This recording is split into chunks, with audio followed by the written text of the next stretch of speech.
you think Norvell, Florida State's next Norvell to go? They lose to Stanford, Coach. I don't know if you can lose to Stanford at Florida State, not in this day and era. It's a tough loss, man. I know they're this fan base wants him out too now. It's always crazy to hear these fans. It seems just like the year they got kind of a lot of people think slighted when their quarterback got hurt and their undefeated team don't get in the playoff.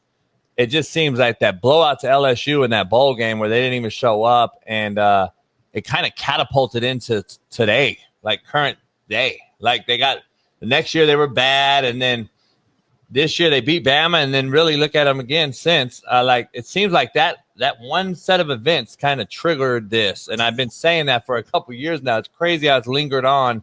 Does he recover from this, or is it too late for him as well? Yeah, I'm a huge Mike Norvell fan because I've watched a ton of film when he was at Memphis and he was the head coach at Memphis. I used to watch all of his offensive film and do all his breakdowns. I'm a huge fan. Here's where I think it went south. When they made him give up his play calling duties and they made him go hire an outside person to come in and run the offense, and they brought in Gus Malzahn. To me, I think that kind of like that's why you hired Mike Norvell. You clipped him, yeah.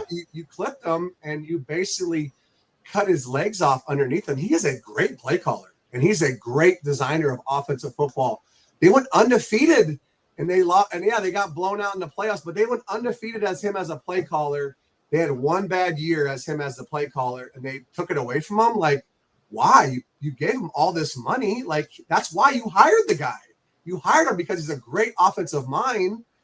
And so when I saw that they did that to him, I'm like, yeah, that's not good for Mike. Now, the thing that he does have going for him is that the buyout is huge. You saw that stat. It's $100 million to get rid of him and everybody in the program. And the AD just came out with the statement today and said that they're not going to move on from him in season. So he's going to coach the rest of the year. But to me, if I'm Mike Norvell, I'm going to the administrator and say, look, here's the deal.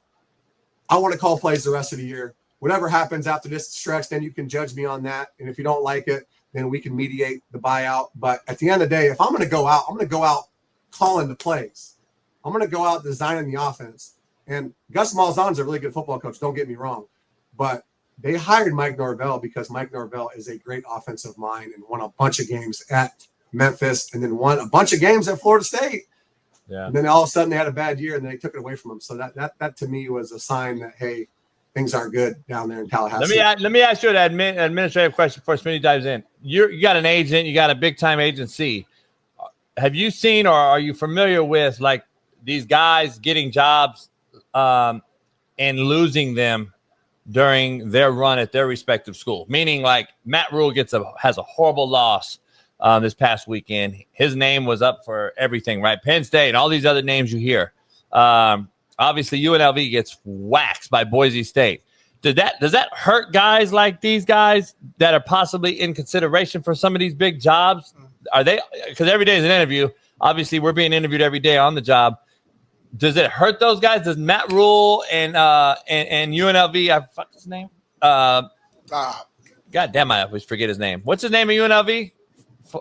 Dan Mullen. Mullen. Does Mullen's name and Matt Rule's name and those guys' names just kind of go to the back burner again because of how they lose during the season when they're in consideration and the talk's hype and we're all hyped up right now? They just let go James Franklin. Dan Mullen has UNLV undefeated. All this shit comes out and then boom, you get blown out. Both of them did. And then now these other jobs. Does it hurt you?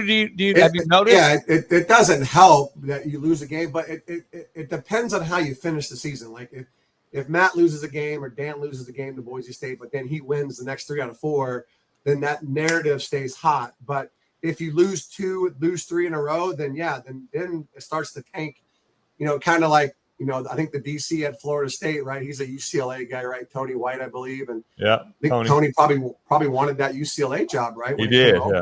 And he was the hot name because Florida State beat Bama, and then all of a sudden now Florida State's not winning, and you're not hearing his name anymore in consideration for that. How important is it? Do you see that?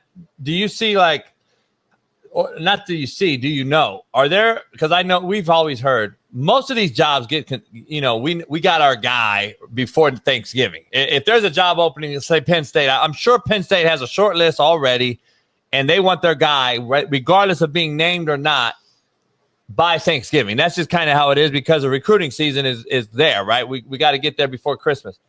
Do you see that hurting you, though, when you Dan Mullen and get blown out right now? That could have been the guy, and now you're kind of out of the short list because you just got whacked by Boise. Does that happen, do you see, or no? I don't think he's out of it, JB, because it's one game. You know, I think if he loses 3 in a row, then, yeah, they might start, penciling that thing off a little bit, get the eraser out, But one game's not going to decide whether he got that job or didn't get that job. Now, you lose 2, 3, 4 in a row, then you're probably not getting that job because they're not going to hire a guy that's not hot. They're not going to hire a guy where the trend is going down. They want to see guys trending up towards the end of the year and making a run at the playoffs or making a run at their conference championship and all that kind of stuff. They want to see guys in big bowl games so they can promote their program for recruiting purposes. So what happens when you're like on multiple lists? Let's say Dan Mullen's I'm sure he's on the UCLA short list. He's probably at Penn State. He might be Arkansas. Are some guys like say, all right, we don't care. We still have you here. You're at UNLV. I mean, obviously the people know that this is a hard place. And maybe a UCLA has you way higher than a Penn State. Is that a thing too? Yeah, for sure. There's no question. There's a pecking order. And there's also a pecking order on the blue bloods like Penn State. I mean, that's the number one job out there. Selector stop. That's the top job, right? So Penn State is the cream of the cream. That's the You think that's level. Over Florida, huh?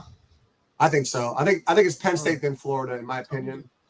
But I think it's 1A, 1B. I don't think you can go wrong with either one of those, right? I think they're both national contenders right now. I think Penn State's closer than Florida is right now.